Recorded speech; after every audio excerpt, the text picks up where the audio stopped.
Hey folks, Rex Bear here. Tonight's guest is a regular Elite Project, Marshall Masters. Hey. Hey Marshall, great to have you on the show. I want to give a quick introduction for people that haven't had an opportunity to hear about you before. Freelancer, writer, producer of YOWUSA.com. And since the late 90s, Marshall has been researching the Earth-related effects from Nibiru, the orbital path of a binary star system that has approximately a 3,600-year cycle. Now, Mr. Masters is the go-to source when it comes to Planet X, sustainable survival communities, crop circles, impact events, and future technologies. Like so many others, Marshall sees a bleak future ahead, and with that said, Mr. Masters also sees a pot of gold at the end of the rainbow. Now tonight, we are going to discuss the latest information on Nibiru, Planet X, infamous winged destroyer, and the possibilities Earth is getting very close to a binary star system orbit that has been talked about for thousands of years. If you'd like to know more about Mr. Masters, check out his work at www.YOWUSA.com and have access to thousands of articles and the latest information in regards to Nibiru and survival communities. Marshall, hey, it's great to have you on the show again with this Elite Project. How's it going? It's going. Good to be back, Rex. It's a pleasure to have you. I know we've talked a few times in the past, and you always bring just so much good information to the table. One of the things that I was talking to you about before we started the show is I used to be really skeptical about Nibiru and Planet X. Oftentimes I felt as if it was a wag the dog scenario to get, certain powers that be, help orchestrate some event to get people to give their attention towards something that might not matter when they're doing something else. But it seems like it's a whole system now, right? It's a mini constellation, yes. And at the core of the mini constellation is a brown dwarf we call Nemesis. And it's a binary twin to our own star. Most of the solar systems, 90% of the solar systems in our galaxy have multiple suns. And we are like the 90%. We have multiple suns. We have two suns. And that is what's happening. This second sun is in orbit around Sol. It's a smaller sun. It's what's called a brown dwarf.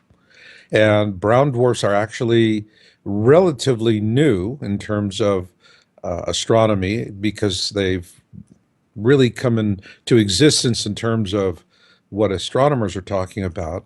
And yet we find they're very common throughout the galaxy, a quite common, ubiquitous, if you will, type of star. And they're very dirty because they're small stars and they have enough critical mass to ignite, but unlike our own sun, they can't maintain a nuclear furnace, so to speak, continue burning bright. And they become very dark. They give off a lot of heat, they give off a lot of radiation, and they can sustain life. This system that is a mini constellation, and in my book, Being in It for the Species, I talk about the three major planets in the system, which are, from the inside out, Helion, which is a large gas giant, and about the size probably of Uranus. And then there's Arbota, it's a smaller planet, rocky planet. And then there's the outermost major planet, which is Nibiru. And that is the one that Zacharias Sitchin revealed to the world through his translations of the ancient Sumerian texts. And that's the one that's really a hard one for a lot of folks because what Sitchin found is that, well, we're the bastard children of the Anunnaki. In particular, in his book, The Lost Book of Enki, which is an autobiography of Lord Enki of the Anunnaki. And these were the folks that came from Nibiru to mine gold. They need gold to repair their atmosphere because each time they fly through the core of our system, it just wreaks havoc with their upper atmosphere, and they have to patch it up. And so they come here and they get the gold to do that because we have a lot of gold on this planet relative to other planets. And, well, we were created as a species to mine gold for the Anunnaki. And there was nothing very mystical or magical about this. A couple of advanced prototypes where, they were out there by the side of a river, and Lord Enki of the Anunnaki saw them, and he went, "Oh, cool! I got to get me some of that." And next thing you know, there's modern man, which explains why before the ancient Sumerian culture, we were just primitive hunter gatherers. And then all of a sudden, next thing you know, we have architecture, language, science, all these things just there.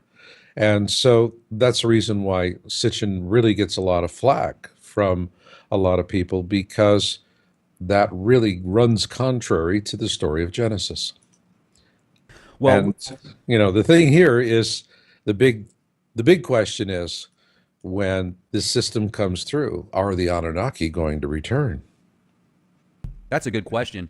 We had Gerald R. Clark on here the other day, and Hmm? this guy is just, I'm talking an encyclopedia of knowledge when it comes to the Anunnaki and the specific names and the bloodlines and the genealogy. I mean, the guy is on par with anybody. But one of the things I've often wondered is this planet that's coming back, if it is going to get close to our Earth, do you feel as if the Anunnaki are still there and they're going to maybe possibly come back to Earth and kind of do this Independence Day type scenario, or what do you think is going to happen? They're going to come. I write about this extensively in my book, Being in It for the Species. It's not going to be pretty. They're going to come for women, for their breeding programs, and they're going to come for gold. And it's going to be like the Yakuza showing up to collect the percentage. So it's not going to be a very charming encounter for us. There are a lot of people that hold out the hope that they're going to come and bring a lot of enlightenment and all of this. And actually, they're building, I think, temples of Baal or something like that. Yeah. And this is a preparatory for their return. But yeah, no, it's not going to be pretty. And we're going to be glad to see them go. You think it's going to be like a war? You think we're going to attack them, or do you feel that their technology is so advanced that that's maybe why all these TV shows and programming's coming out on cable, satellite, promoting this agenda of these ETs occupying our planet, and we have no way to get rid of them, essentially? When they come, their technology is going to be so advanced that we would be incredibly foolish to try and do anything to fight them. So they're going to come, take what they want, and then they're going to leave before the really bad times happen. They will leave prior to this is going to be a pole shift flyby. The last time that we had a pole shift flyby was Noah's flood. And people kind of like, well, I mean, what do you mean that was a pole shift? Well, think about Noah's flood, and that's the deluge story. Deluge stories, there's like 200 versions of the deluge across the world in literature, folklore, and so forth, ancient wisdom texts. And stop and think about it. The ark was built where? I don't know. Okay, it was on the side of a mountain. Okay. Now, if Noah was smart, working with an investment banker, Noah would have built the ark in a harbor. And that way, if his disaster didn't happen, he could turn it into a casino and a hotel and clean up. All right. But no, he builds it on the side of a mountain. Why? Well, we're told in the story of the deluge, it was 40 days and 40 nights. And science has long maintained, well, it's impossible. There's not enough surface water on the planet to do what the Bible says. Well, let me put a different spin on that. You have a pole shift event, and there's in the Bible prophecy of the days of darkness. Now, the days of darkness are also described by remote viewing instructor Ed Dames in the Kill Shot. He's talked about this. I have his video from 2004. And he describes very well what's going to happen. And that is Nibiru is going to pass between Earth and Venus. We are going to have a complete eclipse of the sun. And because of the way we're moving through the skies, it's going to be a slow transit, which means we're going to have days of darkness. It'll be pitch black. It'll be horrifically frightening for everyone on the face of the planet. And It's going to pass between us. And when this happens, we're going to have a pole shift. And so remember I said we had Halion, our Boda, and Nibiru, and then there's Nemesis. Nemesis is going to be passing through our side of the solar system between Mars and Jupiter. And so you're going to have the tidal gravitational forces of these major bodies passing through our side of the solar system. We're going to be on the same side of the sun as this system, which is exactly what happened with Noah's flood. The Exodus, which was the last flyby, actually, we were on the opposite side of the sun when the Nemesis system, the Planet X system, was transiting southward back into its furthest distance from the sun in a 3,600-year orbit. And that's lunar years, by the way. And this time, it's going to be a Noah's flood scenario because what we know is Noah built the ark on the side of a mountain. Well, there's a reason for that. If you have a pole shift event, you have all these multiple objects getting what's called a lithosphere lock on our planet. Actually, a term was coined by an English coal miner who sent me a bunch of research. And I've always felt it was most appropriate. So with the lithosphere lock, we're going to know when that happens because in my book, Being in It for the Species, I describe something called Lurch Day. Lurch Day is literally when we just, get grappled onto. Think of the old movies from pirate days, and the pirates would come up close to a ship that they wanted to plunder, and what would they do? Throw the hooks over the side and then reel it in and then go in and have their mayhem. All right, well, same kind of situation here, except we're headed in opposite directions as it's going south and downward, and we're going around in our orbit. And so this lithosphere lock, we're going to have that lurch day. And when that happens, our planet is slowly going to stop spinning, and then it's going to reverse direction. And we're going to have a pole shift event. And during this time, every major body of water on the planet is going to come out of its basin. It's going to slosh. Now, when that happens, for the people that are living along the coastline, this is when you see these mile-high tsunamis coming at us.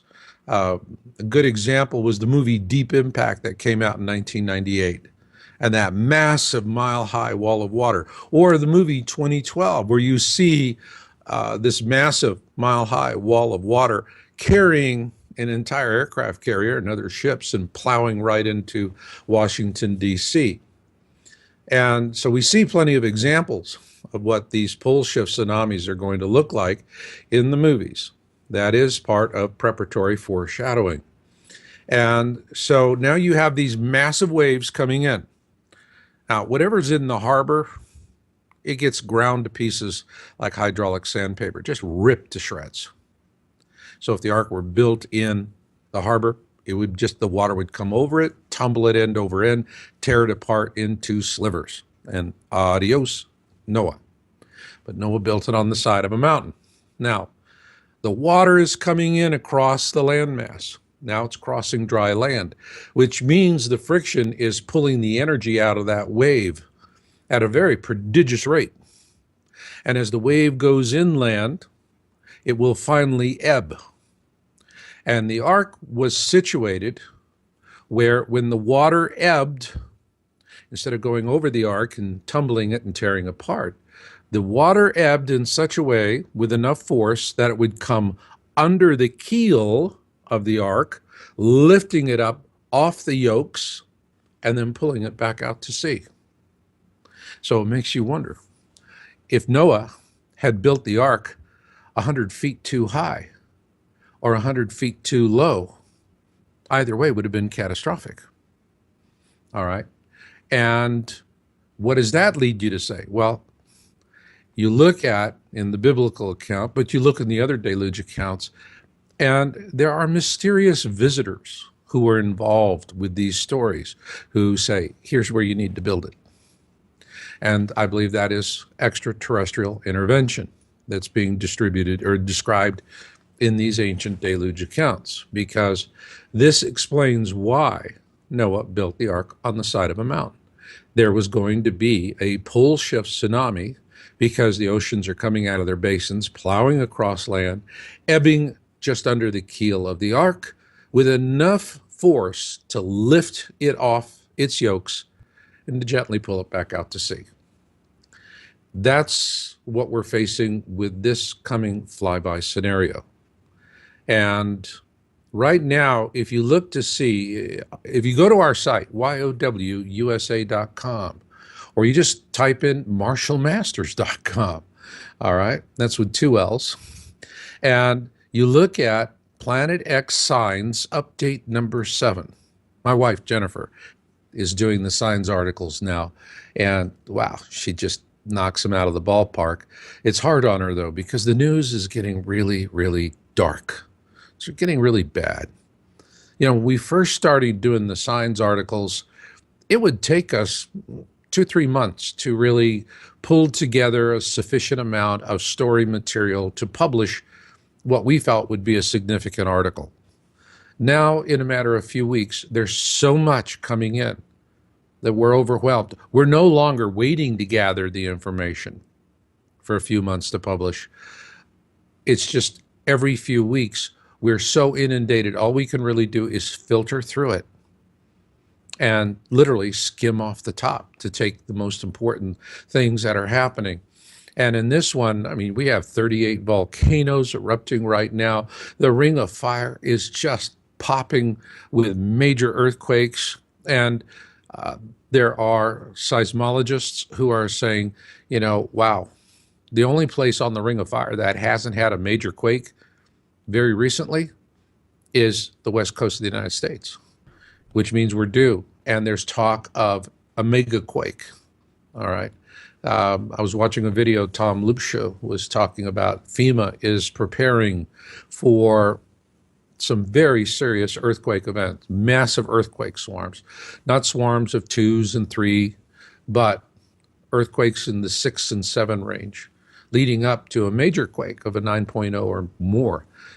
So events are moving along very quickly. One of the things Jennifer pointed out in the Signs article is that for years I've been hearing the Inuit up in the Arctic area talking about the fact that the sun was no longer setting in the same place and that the stars were not where they normally were. In fact, some of the Inuit have died because they're trying to navigate during the dark winter time and the stars are not where they're supposed to be and they get lost and they die. Well, now we have, mainstream science has finally said, we not only have a magnetic shift of our North Pole, but we have a physical shift as well. And an interesting thing is an Arctic white owl showing up in England. You know, that's a little strange. Yeah, it is. So these events are starting to happen at a more rapid pace. In my book, we talked about the winter of ash. And one of the things we came to realize when we looked back at our research notes when we were doing that was the guide that we were using was a scientist in his previous incarnation, and he was from Chile. So it would have been winter of ash for the southern hemisphere, not the northern hemisphere. And what we're seeing now is consistent with winter of ash for southern hemisphere timing, not northern hemisphere timing.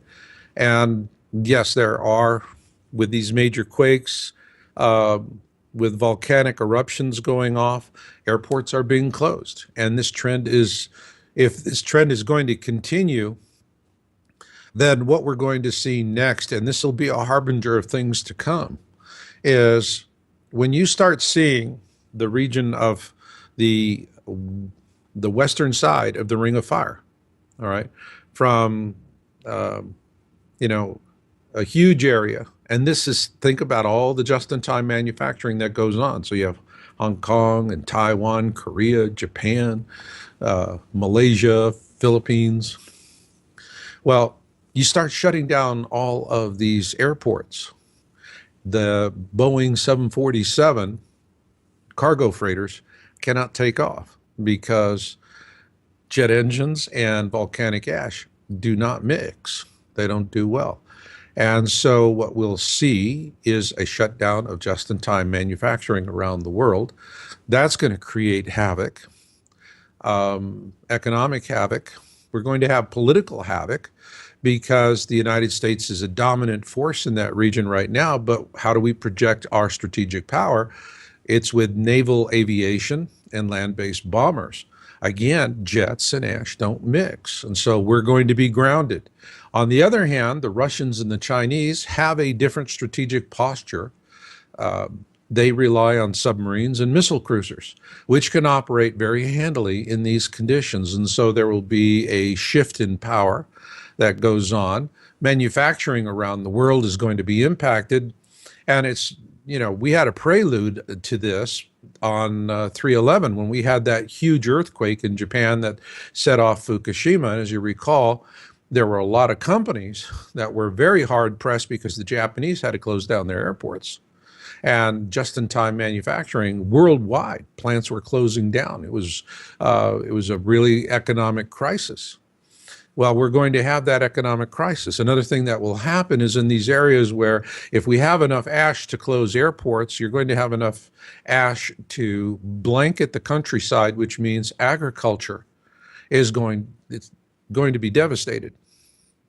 Now, right now, we go to the grocery store and we have all kinds of fruits and vegetables, and a lot of things are imported from places like Vietnam and South America, and they come from everywhere. Well, if this Western region with this vast populace is no longer able to grow food to sustain itself, all these ships that are bringing all these tasty goodies to us at Walmart, they're going to go to the highest bidder, which means they're going to head west across the Pacific. And what we're going to see are going to be shortages in the stores. We're going to have skimpy shelves and higher prices. Americans are going to feel the pinch. And also, there's a lot of, in America, we grow a tremendous amount of wheat, corn, and soy and so forth. Well, this is controlled by these multinational corporations, these agribusiness corporations. So if they can take the grain that they're using right now to make bread for Americans and they can double their profit margin by shipping it over to the other side of the Pacific, that's exactly what they'll do. And so the price of everything in the store is going to go up. And so these are the kinds of things that we're seeing coming to pass. And when they do, when this winter of ash happens, then your listeners can understand that we are firmly, unequivocally, we're in deep kimchi. It started. I mean, there's so much going on right now, Marshall. If you look at just all of the seismic activity with the earthquakes, and anybody that just goes outside now, think back 20 years ago, folks. No, let's just think back 10 years ago. And what was it like when you walked outside? Was it anywhere near as intense? Was the sun anywhere near as white as it is now? It was more yellow. You could walk outside, and if you glanced at the sun for half a second, it didn't burn through your retinas. Now, even with polarized sunglasses on, you look up at the sky, and it seems like it's just insane. And not only that, I mean, I've got physical evidence that the radiation levels have doubled in San Antonio over the past 3 years. And I think a lot of that might be not just because the chemtrails that's depleting the actual atmosphere, but maybe we're getting closer to a second, like the fact that we are getting closer possibly to this binary system. Maybe that additional radiation is leaking through. Well, what's really happening, and this is a process that began in 1940. 1940 was a very pivotal year because in that year, an astronomer, Carlos Muñoz Ferrada, was the first professional astronomer to announce the existence of a planet he calls Hercules, that was the name the Atlanteans gave to Nibiru, and the existence of a dark star. Brown dwarfs were originally called dark stars or black stars, and it was later that the title brown dwarf was coined. But back then they didn't have that. He predicted the existence of this type of star and this planet, Hercules, or what we would call Planet X, Nibiru, Destroyer, Frightener. It has many different names because there's a lot of folklore on it.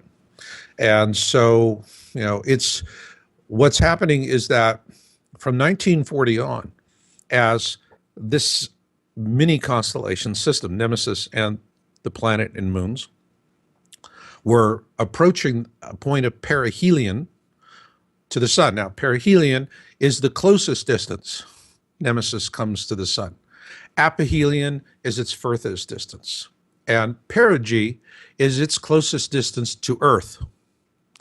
And so we're going to have the pole shift event because perigee, when it reaches perigee, will be on the same side of the sun. During Exodus, we were on the opposite side of the sun. So there was only the plagues. This time we'll have the plagues plus Noah's flood. It's really going to be what we're looking at is a combination of both the biblical story of Noah and the flood and Exodus. And so it's going to be a very difficult, very hard flyby. So in 1940, when we started looking at solar information, that's when we started seeing an increase in solar radiance. And you were noting that by the color of the sun. And that's the reason why, for example, we have geoengineering. They're spraying up in the clouds. All right. And we see the jets overhead all the time. I do a podcast once in a blue moon, and I just put up a podcast, and my wife and I both came down with chemtrail flu.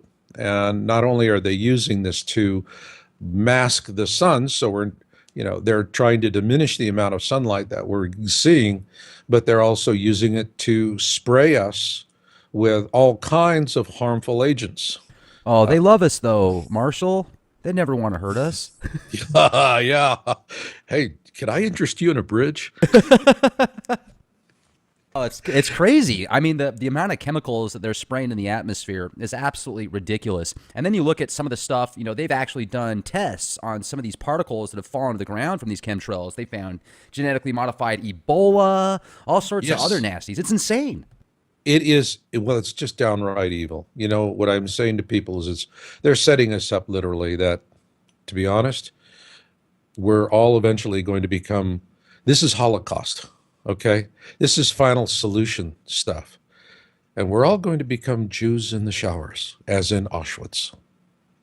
What if we don't accept it? I mean, what if we say, look, we're not going to allow you to manipulate us and believe this stuff? Do you feel that there's still a spiritual battle that we can win, even though physically they have the tech, the advancements, and all this other nasty stuff to try and poison us with? Spiritually, we're still with Source, right? We're with Source, but are they going to prevail in their plans? It is a fait accompli. And what are their plans? All right. If you look at what's happening with media coverage, and this is now media, years ago in the 80s is when I worked with CNN, and that was when there was actually competition. Right. That's when CNN was a lean, mean news machine, and it was a real honor to be involved. Now I agree with Larry King. They ought to change their name to the Cartoon News Network. Larry King said that? Yeah. And he's absolutely spot on because they don't do, when I was there was gumsole work. We were doing a lot of research. We were out there digging for the news. They don't do that. They just read what they're told to read now. They don't do original research. Scripting for the National Security Agency and the CIA.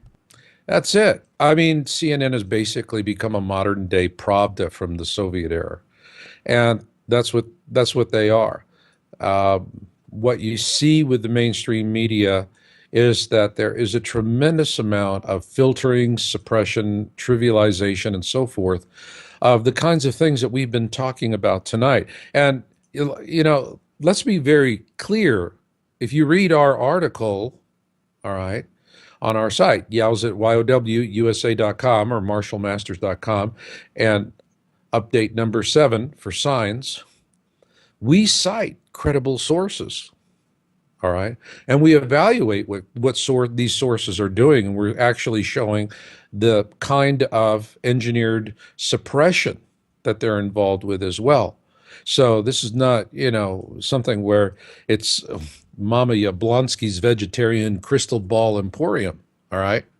Uh, these are major sites. These are major newsworthy sites, Smithsonian and National Geographic and so forth. And we're tracking this stuff. I would say that print media has been doing an infinitely better job of reporting this stuff than the electronic media. Electronic media is now so tightly controlled by just a few corporate, there's just less, you could count the corporations that control all of this on one hand. And they're pumping out the message. Now, why are they doing all this control? Why are they throttling the message? Why are they making people think, well, yeah, things are happening, but they're not happening to us? What they know is, let's go back to Noah's story. We're going to have these mile-high tsunamis, right? Okay. The vast majority of humanity lives where? Along a coastline. Right. If you want to dramatically reduce the population, convince them to just stay where they're at, and they'll drown. That's all. They'll just drown. Population reduction. We didn't kill you. This big ugly rock that came flowing through, that's what killed you. Sorry. All right. And that is, that's how they're doing it. I lived in Santa Cruz County, California. And I will tell you that when I talk to people in what we call the flyover states, they're pretty savvy. They are savvy. But you talk to people living along a coastline, and it's all of this ridiculous, stupid bravado because neuro-linguistic programming, disinformation, all of that. They want to just keep these people right where they're at so they will shelter in place and die in place. That's the whole thing. Your listeners could go find on Wikipedia, all right, the Georgia Guidestones. Georgia Guidestones are 10 commandments for the 21st century, written in 8 languages. And the first one says, keep the population of humankind under 500 million. But it doesn't say how we get there. It just says, keep it there. Okay? Well, now you know how they get it there. So you think that it's going to be this Nibiru flyby event, and then basically they can have this plausible deniability. Oh, well, we're sorry. You guys were the ones that wanted to move to San Francisco. You guys wanted to move to Seattle. It's not our fault that a mile-high tsunami made you and your family drown. I mean, it was just natural. Let me ask you this, Marshall. Do you feel that they have a contingency plan for all of the nuclear reactors? There's over 400 of them around the world. If this is going to be a global catastrophe, how are they going to keep those rods cool before they just go into meltdown like Fukushima? We're going to have Fukushimas all over the place. When this is finished, the oceans will be dead. You think we're going to be the next Mars? No. I think that when we complete this flyby, it's going to be interesting. Let me go back. Remember I said this is a combination of the 2 stories, Noah's flood and Exodus. The last major event of the flyby will be a deluge. It will be a 40 days and 40 nights because the atmosphere is just going to be loaded with, oh my God, just a crazy soup of stuff. And so that is going to cause a massive monsoon, a global monsoon, if you will. And that is going to cleanse the earth. It is going to cleanse surface waters. There are going to be new seabeds rising up from the oceans and other seabeds that are collapsing, but the ones that are rising up are going to be inundated with salt. And so this heavy period of global monsoon, if you will wash the salts away. So the earth is going to heal itself. I call this the backside. And this is when we will see blue skies once again. And I believe that when the pole shift is finished, that the tilt, our polar tilt relative to the sun, the galactic plane, all right, or the solar plane, excuse me, and we're tilted towards that. I think our tilt is going to be less extreme, which will give us more mild seasons. So for those who survive this, they very well could find some areas on Earth that will be like a new Eden. But we're going to, nonetheless, we're going to see massive eradication of life in the oceans because all of these reactors that have been built along shorelines, when they say, well, fine, we can scram the reactor. Whoop-de-doo. You can scram the reactor. Geez, is that supposed to give us a sense of calm and peace? No, because even after you scram the reactor, you got to keep it cool for a couple of years. And if you don't have electricity or fresh water to run and the pumps and to fill the pumps and to fill the pools, you're going to have Fukushimas popping off all over the place. And they're going to make a hell of a mess of things. And I think that this is something that the elites actually have done by intention. And with that said, I mean, also let's jump back to the Nibiru doom dates that have been brought up since 2003 for the modern times. I mean, it's been brought up many times before that, but it seems like since 2003, there's been this real push for Nibiru. And I almost feel like the government did this, or the powers that be, these specific people that are just so good at orchestrating the masses, lemmings. Let's get them to do this. Yeah, we can say this on TV and they'll follow it. I almost feel like they knew that if they came up with this cry wolf scenario for 10 years, people would get to the point to where, when it really does start to come around, they're so docile and conditioned to the fact that they've been warned about it so many times, they're not going to believe it. Well, I got into reporting Nibiru and writing on Planet X. I started researching and studying it back in 2001. I published my very first article in January of 2002. And I had a lot of help from Dr. Brian Marsden of the Smithsonian Astrophysics Lab. We prepared that scenario for a PAX TV interview, and PAX TV, they soundbited me and made me sound like I was supporting the notion that dinosaurs and human beings lived together a few thousand years ago, which was really a humiliation for me that they would do something so ugly to me. And it also cost me some good friendships as well. And I published my article, Did Planet X Kill the Dinosaurs? Really just to get the work out there and to show that the PAX had lied through their teeth. And what they did was inherently dishonest. And I started reporting after that and going on. And next thing I knew, I started getting a lot of emails from people about Nancy Leader, the Zeta Talk website. Now, I will tell you that if you go to yowza.com, you go to my homepage, I tell this story in very clear detail, Planet X, the good, the bad, and the ugly. For many, many years, for well over a decade, I just didn't want to talk about anybody else. But I keep getting so many questions about people who are spreading disinformation. And Nancy Leader was doing that. And in my article, I just come right out and say she's a dishonest cultist. All right. And there are other people that I take exception with in the science arena as well. But back then, what happened was Nancy was forecasting a catastrophic flyby of Planet X in 2003, the summer of 2003. We didn't see anything in any sort of empirical data that would suggest that was actually going to happen.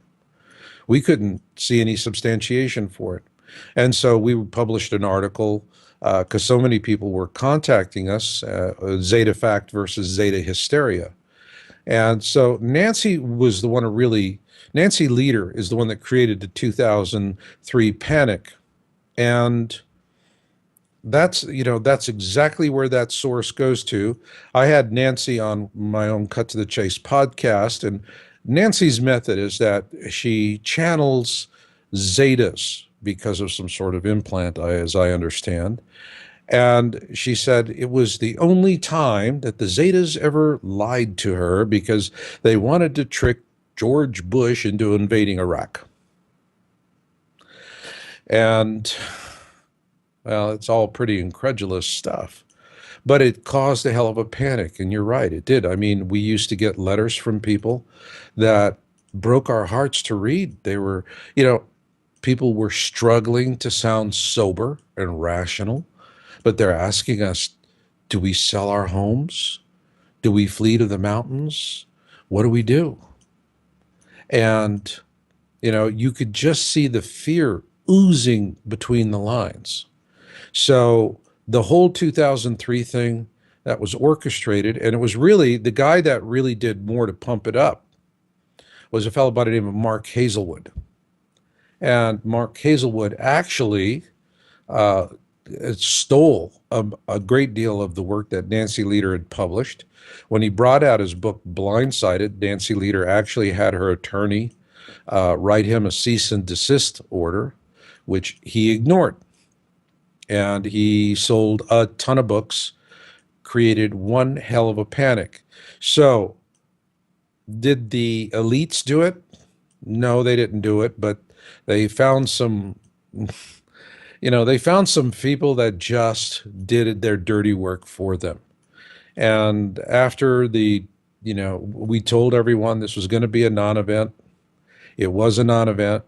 After that, interest in Planet X absolutely cratered. I remember, it was in August of that summer, we wrote an article, Is It Time to Revisit Planet X? And I think, including ourselves, 4 people read it. So that gives you an idea how much damage was done. Um, That sucks, but man.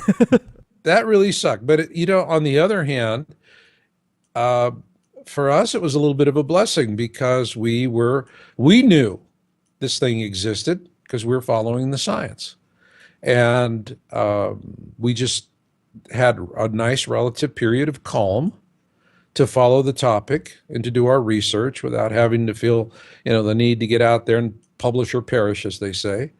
And then what turned things around and what really resurfaced the topic was the 2004 superquake and tsunami in Sumatra that killed 250,000 people. Then following on the heels of that, then of course, you had Katrina. So after Sumatra and after Katrina, interest in the topic was right back on top. It was very strong again. And in 2012, there was an awful lot of speculation about Nibiru being here in 2012. And I remember in August of 2012, I was being interviewed by National Geographic. And they asked me, is there a direct relationship between the Mayan calendar and Planet X? And I said, well, at this time, we don't see any direct linkage. So all we can say is that it is, it's coincidental. That's all we can really say. That's all we're seeing. Now, that was not what National Geographic wanted because the only empirical data on Planet X and the Mayan calendar prior to December 21, 2012 was the Arbitron ratings and how much money the cable companies were making a fortune on 2012 doomsday videos. Oh boy, they were making a doomsday. Yes, they Well, were. but we, you know, that was all. I mean, I just, I call it the way I see it, and we stuck with that. However, back in 2015, there was another Planet X researcher who was doing some stuff and writing to us, and he piqued our curiosity. And we revisited December 21, 2012. Excuse me. Now, the Mayans would not have been looking for something that says, okay, on today, the world ends. It's like, so why the hell do we need to know, right? What you really Right. want is a harbinger. You want something that says, okay, you got stuff coming at you. Like the story of Joseph with the 7 lean cows and the 7 fat cows. That's the kind of information you want to know. And that's what the Mayans were looking for. Well, on they were looking for a very specific celestial alignment. And so what we did was in 2015, we had the ability to go back and say, all right, up till December 21, 2012, the empirical data didn't show anything. Let's look at it again from December 21, 2012 forward. And when we did, our jaws dropped. There was a direct linkage between Planet X and the Mayan calendar. We were looking at earthquakes and meteors, particularly fireballs. But when we looked at earthquakes and meteors, remember Roadrunner Coyote cartoons and how, the coyote would get on an Acme rocket and the thing would go zoom straight Yeah. up Oh, and then it yeah. would go straight down into a, way, way, way down and then poof, that was the end of it. Well, when we looked at earthquakes and we looked at meteors, all of a sudden what we saw was right after December 21, 2012, Wile E. Coyote was on an Acme rocket, boom, straight up. The stats were just explosive. And so, yeah, what the Mayans were looking for was a celestial alignment. And when that celestial alignment happened, they knew that a flyby of Planet X was going to happen within the coming years, and that it truly was something that would reset the calendar. And that was, the whole name of the game. So there is that direct causality relationship, but you have to, you just can't go and start throwing stuff out there without at least trying to do your homework.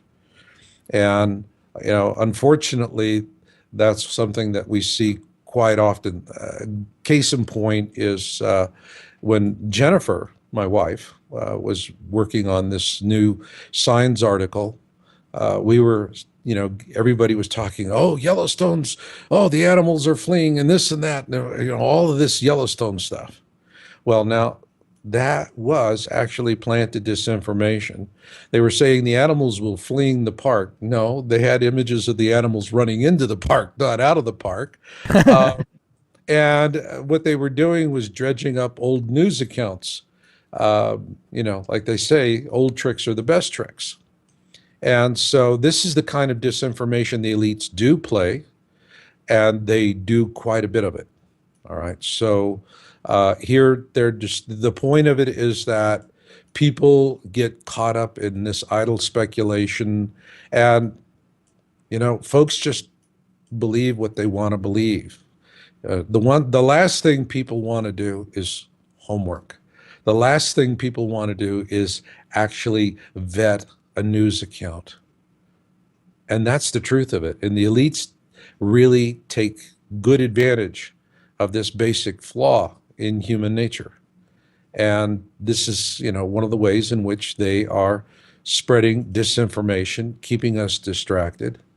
Another thing is that you'll see them, going on and on about old conspiracy theories. And again, that's to keep people, running down rabbit holes. Remember, if you want people who are living near a coastline where they're going to drown like rats when things happen, you keep them preoccupied with nonsense. And that's what they do. And they do you got to give the devil their due. They do a brilliant job of it. And, they have one thing, they just have human nature working in their advantage. Okay. It's like you want to destroy a little town, you find a boulder on the top of a hill and you just kick out the little stone that's holding it up. And then the boulder is going to go, yippee, I'm free to follow my inclination, rolls downhill, hits the town, smashes it to smithereens. That's what they do. That's what they do. So, what I see is, yeah, it's a fait accompli. They are going to achieve their goals of killing not millions, but billions of people. And these people are going to participate in their own deaths. Now, For your listeners, here's where you have to understand that there's going to come a time I call the rage. And this is when all these people who have been so intelligently telling folks like you and myself, or warning them, it's all nonsense, nothing going to happen, oh, I don't want to hear about it. Okay? And they've been sitting there pontificating on our stupidity. They're going to wake up and realize they've been lied to. And they're going to be filled with rage. And then there's going to be all of this self-righteous indignation. I am a citizen. I'm a patriot. I pay taxes. I deserve the truth. Blah, blah, blah, blah, blah, blah, blah. And they're going to pick up their signs and they're going to run down and they're going to protest in front of the federal buildings. And then they're going to get 2 warnings to disband. They won't. And then that's when they're going to realize why our government has purchased 1.6 billion rounds of hollow point small arms ammunition. There are going to be bodies everywhere. It'll be like Kent State, but on an industrial scale. And people are going to go, well, maybe protesting is not necessarily going to work the best for us. But there will be that time of rage. And what your listeners need to understand is when people are saying, grab a sign, come down and charge the barricades with us and demand your rights and all that, what you need to be doing is running in the opposite direction, screaming, feet don't fail me now. You don't want to be around it.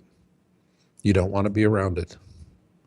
Get the hell out of Dodge. If you haven't already done that long before, get the hell out of Dodge. You don't want to be around because it's a no-win, it's Kobayashi no-win scenario. And that's going to be the truth of it. Well, we interviewed here on the Leak Project. I talked to a gentleman that is a part of the, he calls it Protester Spring or something like that, where him and about 2,000 people have pledged arrest. Actually, they're going to go to Washington, D.C. They're going to get arrested because they're not going to move, and they're going to make it difficult to do voting or something like that. It's called Democracy Spring. I'm sorry, and their agenda is basically changing the system. And I talked to one of the people that's really pushing this agenda. I interviewed him here on the show on the Leak Project, and I can appreciate people that want to make life better for everybody. I can appreciate people that want to give freedom and liberty to everybody. I mean, that's great. That's what life's all about. I don't think the government should tell us what we have freedoms of. We should have the opportunity to make our own decision. If we're not hurting somebody else, so what if we want to think for ourselves? I mean, that's what's the wonderful thing about being human. But I think that these people that are going to go out and put themselves on the line and get arrested, I mean, because ever since Occupy Wall Street that took place, there's now actually new laws in place that if you are blocking a federal worker from getting to work, they can literally hit you with a felony. And if you, I mean, so they got to be real careful. Who knows where they're going to take them? And maybe protesting isn't the best option. Maybe the best opportunity for surviving this and being prepared is to just have food, supplies, water, resources, be mentally prepared, spiritually prepared. And if it's going to be as bad as many people think it is, and if we're not going to make it through this event, well, make right with the people you are with now. Spend time with the people you care about and do what you can now. Do you think that we really have a chance to make it through this, Marshall? Yes, and actually the advice that you just gave your listening audience is superb, Rex. I tip my hat to you. Thank you. That is exactly what you need to do. Look, what we're facing here is really the cycle of empire. All empires fail. They all fail. And they all fail for the same reason. Empires rise up quickly because everybody has a piece of the action. But at some point, you're going to have the ruling elites who are going to get greedy. They never can get enough. Never. And so they start consolidating power and wealth unto themselves. And what happens is it drains the body politic, and the nation becomes brittle. And so events that would have never caused the collapse of the empire when it was young and healthy and vibrant will do it now quite easily, and it could come from any number of directions. What we have is a situation where when we use the term our government ceased to exist decades ago. It's not our government. We are the owned chattels of fascist, corporatist sociopaths. All right? That's the truth of it. And they're running the show. People do sense it. You know, when Jennifer and we drove cross country last year, started in end of August in Minnesota and drove all the way west. We went through South Dakota, Lucky saw, Duck. I love it out there. Did you go check out the Badlands? we went down, we passed, but we didn't get a chance to really get into the Badlands, but we did see the presidents. Ah, yeah, Black Hills. Love it Okay. out there. And I think it's really pretty out there. It's the rest of South Dakota. Yeah, no. But that, I really enjoyed that. And so we did that. We went to Yellowstone. We were in Montana. We were in Wyoming, Idaho, Washington State, Oregon, and back to Nevada. And when we got to Nevada, Jennifer made an observation that just stunned me because it was absolutely spot on. She said, "You know that uh, we saw more American flags on the sides of chemical plants than we did on T-shirts and jackets." Stop and think about that. Here we're going, past national sightseeing places, okay? And, through mom and apple pie part of the country. And we're seeing more flags on the sides of chemical plants than we did see on jackets and T-shirts. So the point here is people really intuitively get it. They understand that, our government ceased to exist somewhere along the line while, we were distracted with smartphones and shopping at the mall and cheap Chinese good at Walmart. Somewhere in the process, we just didn't notice that it was stolen from us, and it was. And I mean, look at, for example, Ted Cruz is out crowing about his victory in Colorado, which was decided by the elites. Oh, what? Mr. Monsanto himself. Yes, Mr. Monsanto. And it's and Hillary? Oh, you want Hillary? Madam Monsanto? I mean, this is all incestuous. Our system has been stolen from us. And the ones that really, people don't really understand, the ones that set us up to fail is actually the United States Supreme Court. The United States Supreme Court is the one that created corporations as human beings with the rights of human beings. Before that, corporations were very strictly regulated and had to be formed for a very specific purpose. All right? They let the genie out of the bottle. They created corporations as human beings without the responsibility. When was the last time you saw a corporation go to jail for murder, and yet they kill us in the droves? That's a good point. Good point. Then you have these corporations that are now people who don't go to jail for the murders that they commit. It is the Supreme Court that says to the United States Patent Office, which since its inception has always said, you cannot patent life, period. We won't do it. The Supreme Court overruled centuries of policy and said, au contraire. We have created these people that can commit murder without going to prison, called corporations, and that's not enough. Now we're going to give them the power of gods. They can create life and they can own it. Then, in furtherance of that, early in the Obama administration, they said, oh, we need to protect these corporations that we've created as people who can murder without consequence and who now have the power of gods to create and own life. We need to give them added measure of protection.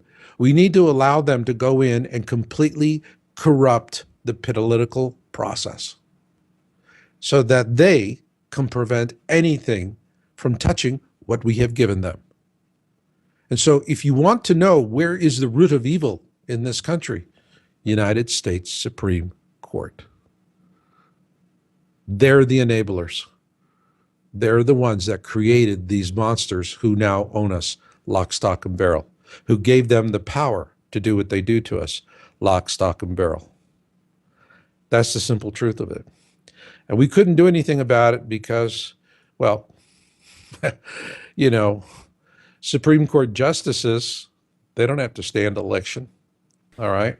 Let me That's jump in real quick, if I can, Marshall, because yeah. you brought up South Dakota, and that reminds me of a news article that came out a couple months ago where they were actually selling an entire township in South Dakota for less than $300,000. And it was about 2 hours away from the Black Hills, and the Black Hills does a lot of brings in a lot of revenue with, tourism. You've got Deadwood, Right. Lead, you've got the Mount Rushmore, Keystone, etc. Right. But what do you think about this idea? I got to bring this out there to you because we've got a pretty big audience right now, and you reach out to tens of thousands of people on a daily basis with your website, yowusa.com. Many people that have been following your work now for years. And you also have this sense of creating, kind of like survival communities. We've had broadcasts on this show before where we've talked about creating communities that have sense and purpose that aligns up with each other. If you could purchase an entire township for less than $300,000, couldn't you then create a system of, you could set up your own sheriff, you could set up your own mayor, you could also start certain industries to where you could, sell products and inventory to certain areas. You could basically set up a situation to where this community could all thrive in this area. And since you've got your own sheriff and your own mayor, wouldn't you then be able to control kind of the political landscape as well? Well, that would depend on who's writing the laws. I mean, look how the laws are continually being interpreted in favor of the corporate interests. So, gosh, who knows? And for me, it's just as aggravating as it is for, I'm sure, for you and for your listeners out there to see this and the impunity with which these people are doing this. But remember, this is the cycle of empire. This is the elites consolidating wealth and power unto themselves. And people are beginning to go, why? Rome was sacked because common Romans just simply said, you know what? Those thieving bastards in Rome, they've taken everything. So to hell with them. And, when the mongrel hordes were coming, they just stepped aside. Help yourself. Because Right. we don't see any, you're no worse than they are. They had no sense of purpose, and they realized that the people that were controlling them were actually just as bad as the Mongolians coming in, I guess. That's right. And Rome was built with fathers telling their sons, come home with your shield or on it. There was that time when, it was honorable to go out, go to strange countries and kill strange people. And, but then there was something to be derived from it. There was personal gain. Once there was no more personal gain, it was like, why? These people are taxing us. We don't get anything for it. They're thieving bastards. And so they stepped aside. And you have a collapse of empire. And this is what happens. It's just the nature of man. And we go through this process. So that's the reason why I tell people, look, don't get caught up in all of this. Don't try. It's too late to try and make a difference. The system is too corrupt. It's just going down the tubes. And it's going down the tubes of its own weight. And I want to share with you, this is an interesting story, because I really came to the realization that this was about a little over 10 years ago, the elite plan for population reduction. See, they want to reduce the population because then it's easier for them to control smaller numbers. That's all. That's what it's all about. Just reduce us in numbers, less demand on resources, fewer of what they call useless eaters. That's how they refer to us, as useless eaters. You're right. And this is, that's the reason why they want to get it down to $250 million or $500 million. I mean, let's face it. all you got to do is if you want us to proliferate, okay, you want us to create new population, give us a case of Ripple wine and a bottle of Viagra. We'll work wonders. Hello. Hello, yo, let's bungle in the jungle. And, that's it. We breed like rabbits, lemmings, and cockroaches. And they know that. So, and they don't see us any different than rabbits, lemmings, and cockroaches. They All must right. not because they treat us like such. They treat us like such, and that's the way it is. And when I came to the realization that a lot of people who, are slated for this kind of destruction, and there are a lot of good, kind people out there. We're told differently, but nah, there's a lot of folks out there that are struggling to do the right thing, to teach their children the right way, to have some sort of noble purpose to their lives. Because if it were otherwise, we'd have a Mad Max world already. And so I could see this terrible, terrible thing that was going to be done, this Holocaust that they're going to cause to happen.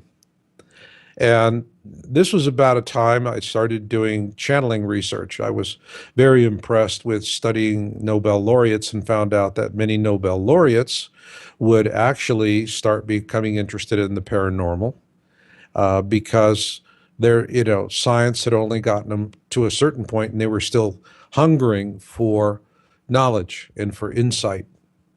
And so we began doing channeling research. We were very fortunate. We had superb channelers that worked with us, typically women in their 40s who were in very stable, loving relationships where their husbands were very supportive of their natural gifts. And they would volunteer to work in our studies without compensation.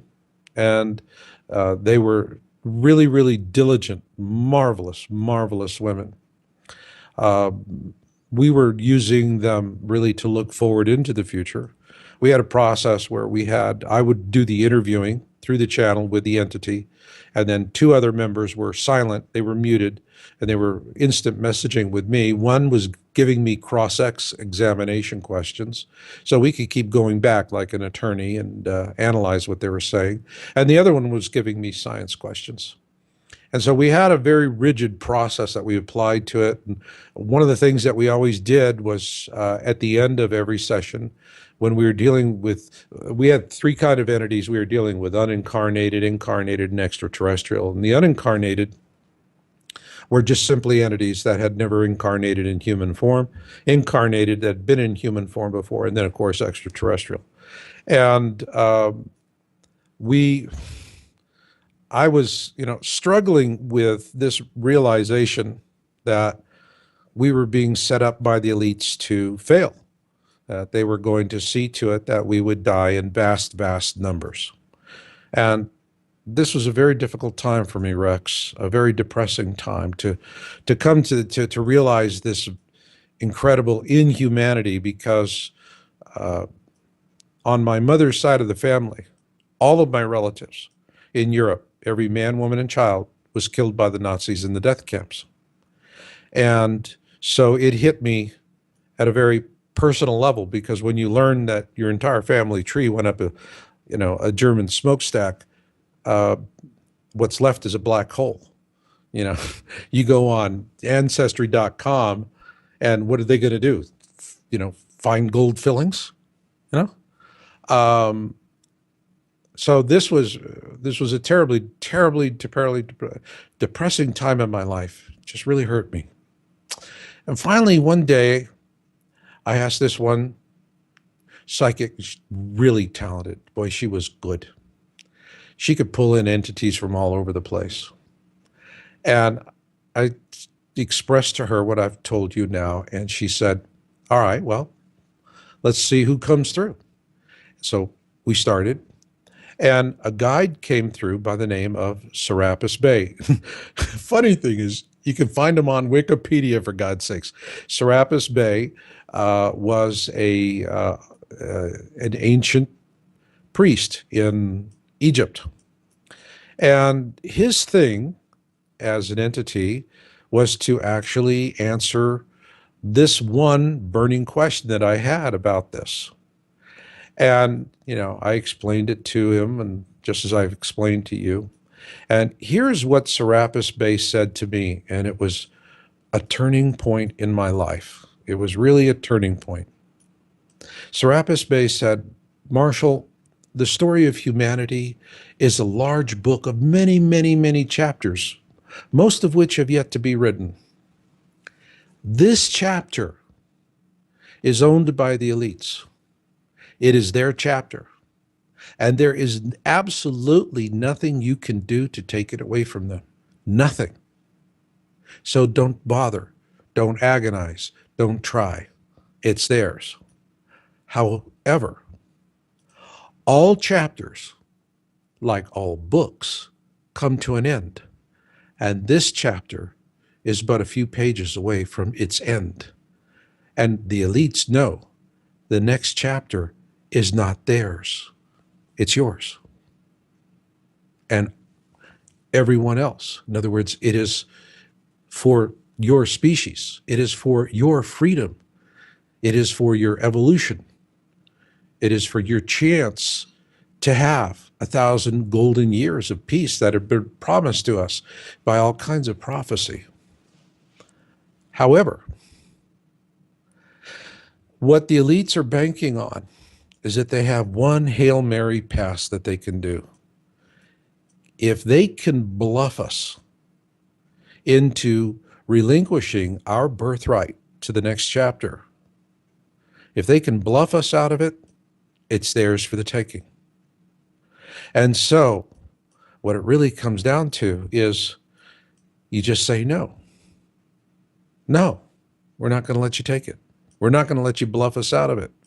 It's ours, and we lay claim to it. And it's not something where the universe is just going to go, okay, here you get, it's yours by default. Cheerio. No, that's not the way it works. It's ours, but we have to claim it. We have to stand for it. And so that's another reason why the elites want to diminish our numbers so dramatically. Because they are already setting aside vast stockpiles of all kinds of food, medicine, seeds, construction materials, you name it. They have vast underground bunkers. Why do you think the dollar is worthless fiat right now? They've sucked it dry so that they could build their underground bases and stockpile them with all kinds of things. Now, what are they going to use it for? It's an inducement. And what they're going to do is they're going to come up towards the end of the tribulation, the major events of the tribulation. And that's when they're going to say to the survivors, looky what we brung you. We got all these seeds, all this medicine, construction material, clothing, you name it. All of this we brought for you. All you need do is to agree to our terms, which is you will take this chip into your body. And that's when people are going to they're going to trade their freedom, they're going to trade their birthright for a bowl of lentils. And that is the Hail Mary pass. So we've heard all about getting chipped and what these RFID tags are all about. I'm going to tell you what they're all about. One day, I received a phone call from someone, a whistleblower in the government. And this person was terribly, terribly distraught because this person is a good Christian. And what this person learned is that what they're going to tell us is that the chip is just simply a transponder. It tells us where you are. It tells us so we can, work with you, help you. But no, this is a multi-frequency, multi-channel, multi-mode, simultaneous broadcast and receive chip. These are going to be extremely, extremely sophisticated. Now, they're going to be able to put up satellites, and those satellites are going to broadcast programming into the chips that are going to program your mind to make you docile and manageable. And for the people who are chipped, it's not going to be an ugly experience. It's going to be a very pleasant experience. They're going to literally be on electronic Prozac. And anyone that's on Prozac can tell you, you just don't have strong emotions about anything. Everything's just kind of la, la, la, cool. And you're just going along, and life is good. And so, for the people that accept these chips, or what's called the mark of the beast, they're going to enjoy that process. But what this is really doing is not only can they use it to program people, control them, manipulate what they're thinking. Here's the point that this person, who is a good Christian, was terribly distraught and came to me with this knowledge after learning it in a briefing. They have identified the frequency with which we have our connection to Creator, the God frequency. They've isolated it. Now, the human body, we learned in the movie The Matrix, can produce enough electricity to light a 100-watt light bulb. 100 watts You can do more than is that. considerable. That's right. It could be more than that. And 100 watts is very, very considerable, my friend. And so what will happen is that this implant will create a damping field on that frequency. And so not only people are going to be on this electronic Prozac, but they're going to lose their connection to Creator. They're going to be taken away from God. They're not going to feel the presence of God in their lives. Now, not everybody will say that they feel the presence of God in their lives, but most will. And so that is exactly how the elites are going to lay claim to the next chapter of human history with a bluff to take something that's not theirs. And so those who stand up and say, no, I'm not going to do it, well, they will know what the circumstances are going to be, because with the elites, it's always the same old thing. First comes the carrot, then comes the stick. And so that is really what is coming down the road. And it is one of the reasons why there is a tremendous amount of effort on disinformation aimed at Christian audiences. First off, because simple demographics. If you get the Christians to, they can't come to a consensus, then they're going to do what? They're going to stay living on the coastlines, and they'll drown like rats. Let me jump in real quick if I can, Marshall, because Sure. I was raised Christian. I was baptized a Lutheran. My parents are amazing people, and we were all, pretty liberal, yet we would go to church most Sundays, and I can really appreciate the Christian ideology. Most Christians have very kind hearts, and they want to do what's right for people. However, Right. I feel that this specific theology, this religion, has almost imprisoned people's minds, because there's so many out there that feel as if you use your brain, and if you think of different if you exercise your sixth sense opportunities, if you meditate, if you look at things outside of the norm, then you're satanic, you're the Antichrist, you're worshiping the devil. I almost feel like religion was created to kind of imprison the minds. And if Jesus is real, if Jesus is really our Savior, hey, fantastic. That's wonderful. I don't know. I really don't. And what is your thought on the religious landscape? Do you feel that many people have been imprisoned because of some of the pastors and priests out there that kind of pitch their own ideals on what spirituality should be? Well, I do answer that in an article on my site I published last month called Planet X and Spiritual Christians. I am not myself a Christian, but I am very, very fond of spiritual Christians, very fond. And an easy way to spot who is a spiritual Christian, ask them, okay, how many study groups and churches have you been kicked out of because of the questions you ask? And if they start to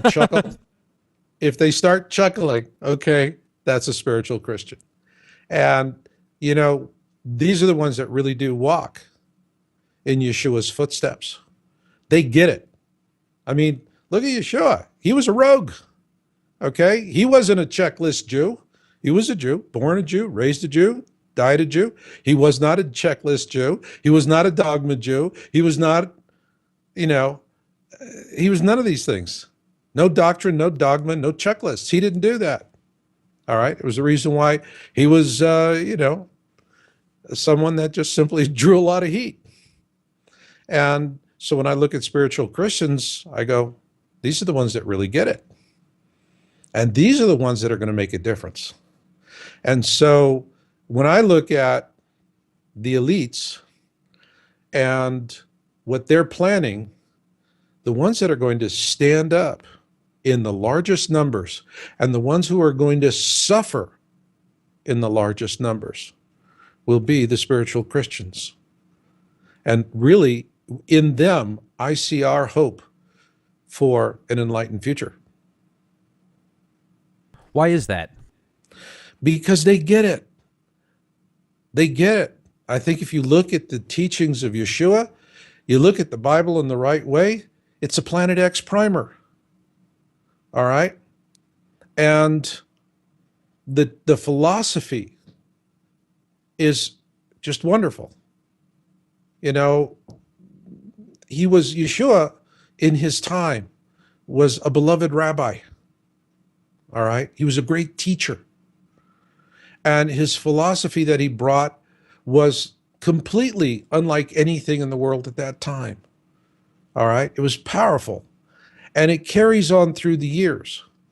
But there is a huge difference between institutions and your relationship to Creator.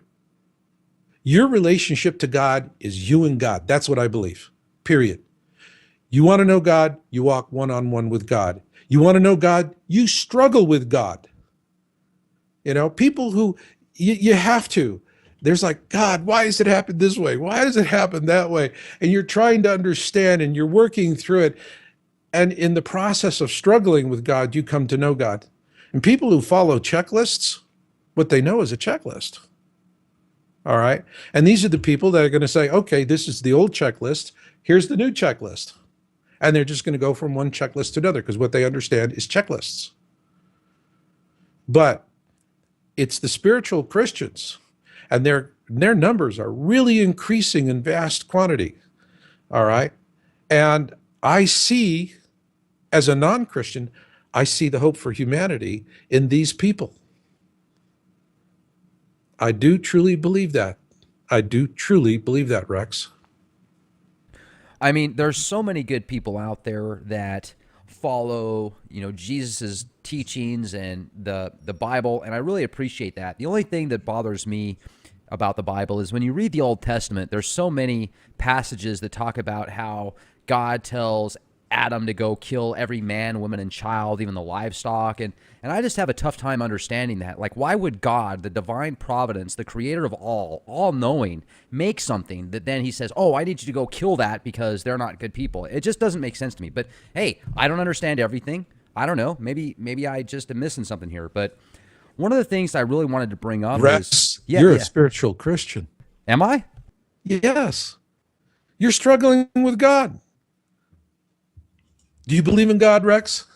Oh, I certainly believe in the divine providence. Absolutely. Okay. Well, you're a spiritual Christian.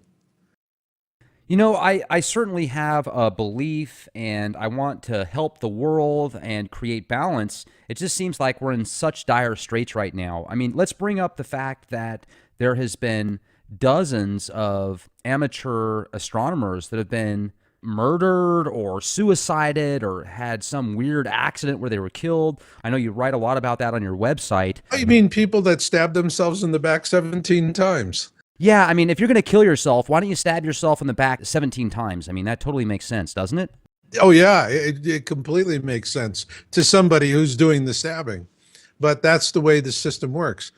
But let me ask you point blank. All right?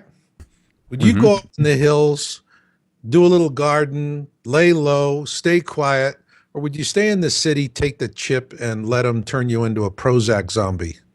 I'm so far away from the Borg, you will not assimilate me. I'm going out into the woods. You're my kind of guy. You're my kind of guy. I hope we're neighbors. Me too. So, like the Nazis used to say, Nothing goes according to plan. All right. So, for all of their might and all of their power, they have hubris, and their tendency is to overreach. And that is where they always fail themselves. That is always where they fail themselves. Hitler declared war on America. America did not declare war on Nazi Germany. And that, when he's sitting there and he's fighting the Russians, which his generals thought was stupid in the first place because he had a deal with Stalin and Stalin was keeping his end of the deal. You know, he could have had his little fiefdom. But the point is, evil overreaches because it has a hunger. It has a hunger for more. It's insatiable. It can never get enough. All right. And so let them do what they do. You see, what I see coming out of all of this, all right, let's talk about what can you take to the bank, all right? Absolute bankable end conclusions to all of this stuff. One, we survive as a species. Take it to the bank. Number two, we rebuild. Take it to the bank. Number three, we go to the stars. Take it to the bank. And with number three, that is the $64,000 question all other intelligent life in our galaxy is asking.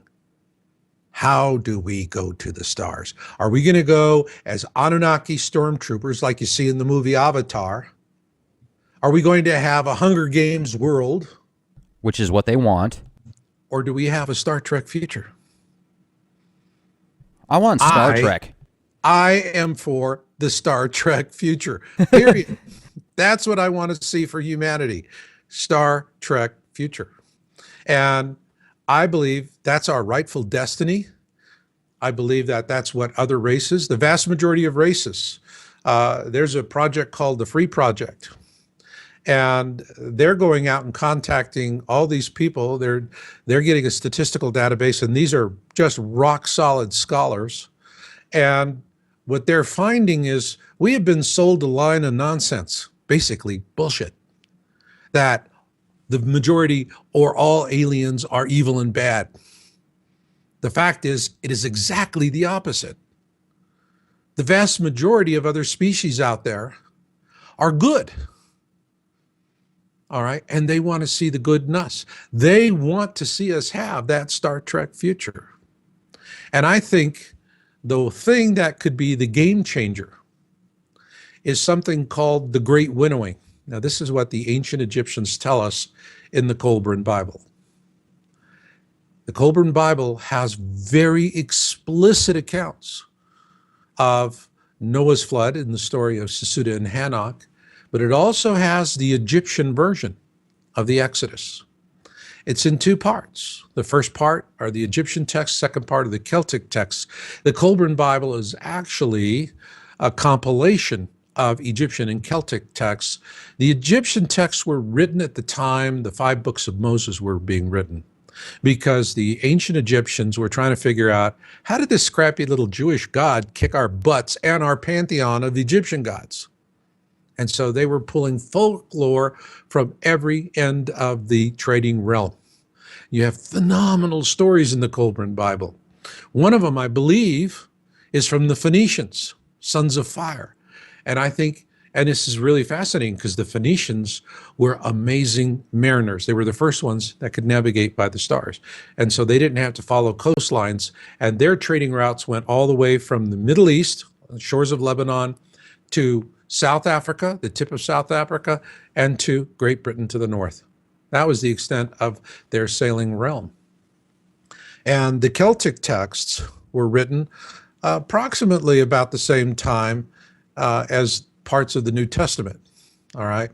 And the interesting thing is there's a Celtic biographer who actually met Yeshua and his family. And it's documented. It's in the 12th and final book of the Colburn Bible, and has some really tremendous stories in there. But what the ancient Egyptians tell us is that when we have the days of darkness, when Nibiru is passing between us and the sun, and this is what Ed Dames, the remote viewer, calls calls the kill shot. We're going to have something called the Great Winnowing. Now, the way the Egyptians explain it is that when we're seeing this happening, it causes incredible fear. What they report is women become infertile, men become impotent. Now, stop to consider at this time, typical lifespan was about 35 years. So what you're really doing is scaring the sex out of teenagers. Can you just stop and think about it? Let's not, this is not a joke. What force of nature would it totally scare the sex out of a teenager? It would have to be pretty impressive. Absolutely. Now, what they said with the Great Winnowing is what will happen during the flybys. Whatever is in your heart is going to be amplified hundredfold. There are only two absolute human emotions, love and fear. That's it. Everything else is one pastel shade of one or the other. Imagine you're standing in a paint shop. You see a white chip on one wall, a black chip on the opposite wall, and in between is every color you could imagine. And somewhere in the middle, there's going to be a chip that's just a tad more black and another chip that's a tad more white. All right? What the Egyptians are saying about the Great Winnowing is people who have fear in their hearts, that fear is going to be amplified 100-fold, and what will happen is they will literally die of fright. They will flicker out like light bulbs, just like that. Boom, they're gone. And the ones with love in their heart, that love is going to be amplified 100-fold. And I'm not talking about people who are sitting in the pews and singing the Psalms. I'm talking about grandmothers who pull together a group of orphans and say, kids, let's hold hands and we're going to sing nursery rhymes together and we're going to love each other all the way through this. Those are the ones that are going to survive. Those are the ones who have love in their heart in service to others, not in service to self, in service to others. Those are pure love. And you know what?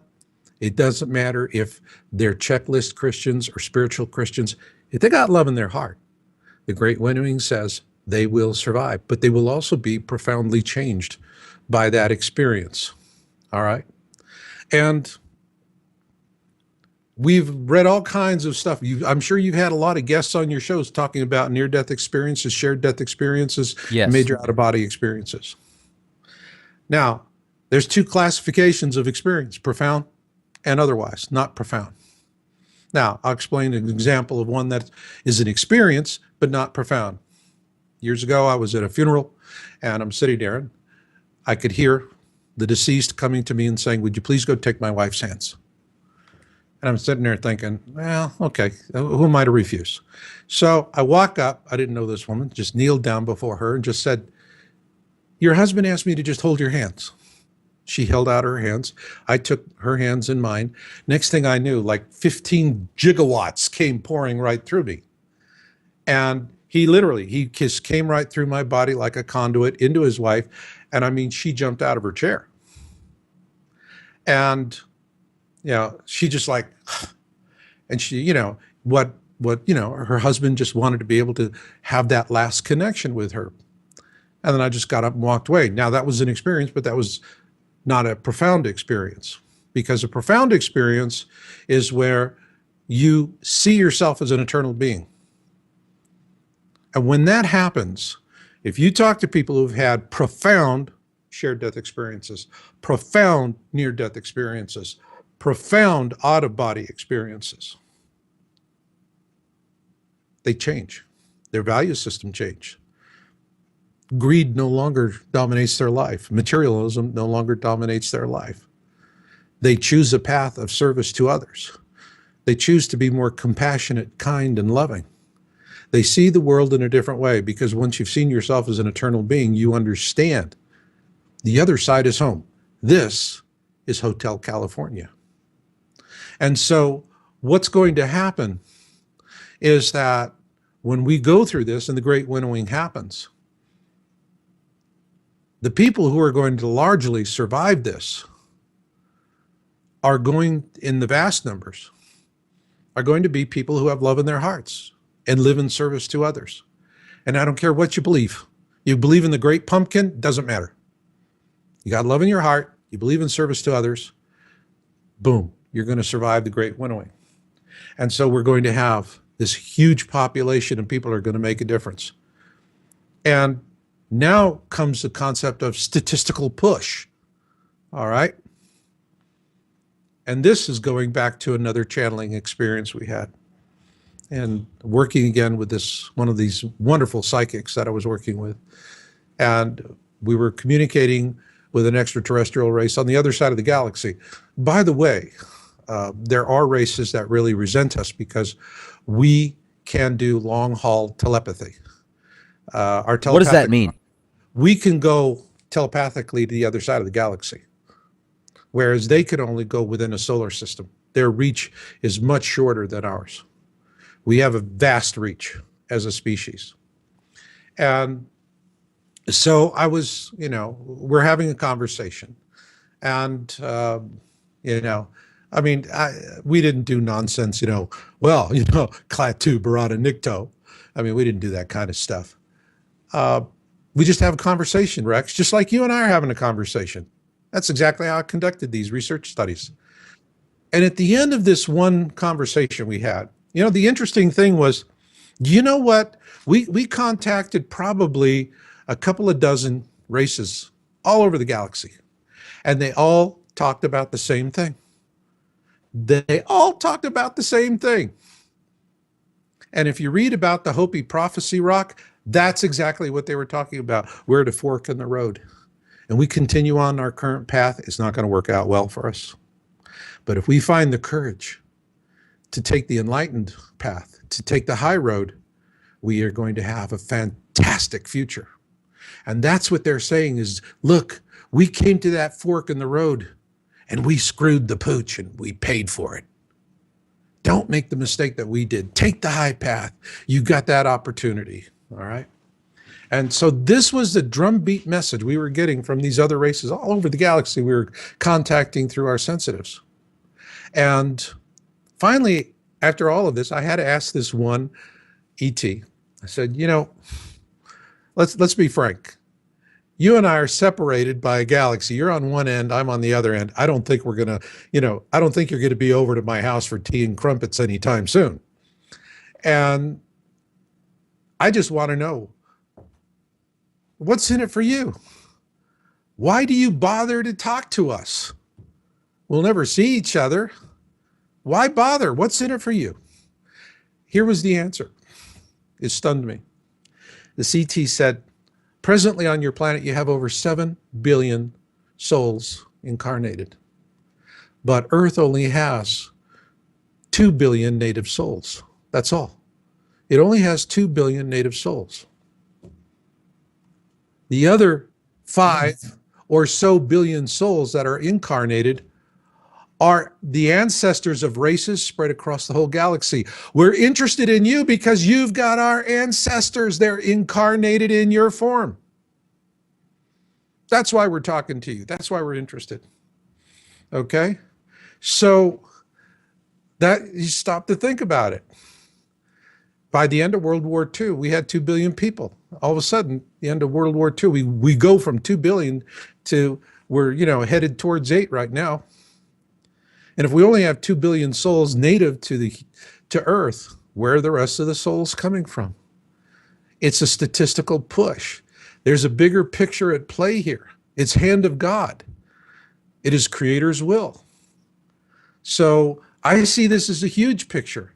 I see this as something where the elites have got their little game down and they're going to do their chips and they're going to do all of this. But it's still a Hail Mary pass for them, despite all of their wealth, all of their controls, all of their technology, all of their manipulation. The odds are stacked in our favor that we will have that Star Trek future. I do truly believe that. What do you think is going to happen at the end of this year, Marshall? The end of this year, we're going to know what we know. There's going to come a point where we're looking up at the sky and we're going to see the Planet X system coming out from behind the sun. It's funny, we have on our website at yowza.com, marshallmasters.com. There's an article that is, I think, Ed Dames in Israel. Just look for Ed Dames in Israel. And because now Israeli mystics are finding references to Nibiru in Torah code and in the Zohar. And it specifically references 5776, which goes through September of this year. And it says, and what the mystics in Israel are saying is that this thing is going to, boom, appear to pop out of nowhere. All right. Now, when it does, I always hear from people, when am I going to see Planet X with my own two eyes? Okay. I mean, I hear it. Oh, where's it at, man? Planet X? When am I going to see Planet X with my own two eyes? Here's my answer to everybody that asks that question. If that's the question you're asking, you're stupid and you deserve to die. Because there's a right question. That's the wrong question. The right question is, when will I believe what I am seeing with my own two eyes to be a clear and present danger? That's the right question. And the people who are saying, when am I going to see it with my own two eyes? They're stupid. They're lazy. They're not going to do their own homework. And they're going to let someone else tell them what they're seeing with their own eyes. And what they're going to be told is, don't worry, it's just going to be an interesting light show. Swamp gas. Exactly. Swamp gas. That's right. That's exactly what they're going to want to hear. And you know what they're going to do? Plant their butts right where they're at. And most of these people are going to be living along coastlines. All We're right? safe. We're right next to the water. That's right. You know, and it's like, why do we want to leave all the wonderful culture and seafood of living along the coast to go with those crazy, hicks living in the flyards, the flyover states? And they're going to have all kinds of ego and reasons for staying put. And then they're going to drown like lemmings. All right. So what will happen is initially people are going to be told, all right. I mean, did you see the movie Melancholia? No. Oh, I heard about it from Gerald, though. Oh, you got to see it. You absolutely have to see it because there's a scene in there with the wireframe. Okay? I'm not going to say anything more than that. Promise me you'll watch Melancholia. All right? Absolutely. Because that one scene with the wireframe is quintessentially what we call gullibility. I mean, how gullible are people going to be? I mean, imagine a housewife who is doing the laundry and she gets her husband's dress shirt from work and on the collar are 5 shades of lipstick. Right. She confronts him with it and he says, honey, don't worry. It was just one woman. She likes to wear a different color of lipstick every day, but I got rid of her because you're the only one in my life and I love you and we're good. And she goes, okie dokie. Right. All right. Nanny, nanny, nanny. I mean, people are going to be lied to. They're going to turn on CNN. They're going to stand out in the street. They're going to point up at the sky and they're going to go, hey, Phyllis, what do you think about that? I don't know, Fred. I never saw anything like that. Let's watch CNN. They'll tell us. Hey, let's watch Dancing with the Stars. What do you think? Yeah, that's right. And they're going to walk in. CNN going to have all the talking heads on. They're going to go, well, don't worry about it. It's just an interesting light show. And then what's going to happen is then we're going to have all kinds of stuff happening. Earthquakes, volcanoes, tornadoes. I mean, things are starting to get weird. See, nobody believes in earth changes until a sinkhole sucks their car into the ground along with their, with an in-law. And then if it's an in-law, they're still not going to believe it. That's just a conspiracy. That's not real. That's right. It's a conspiracy. All right.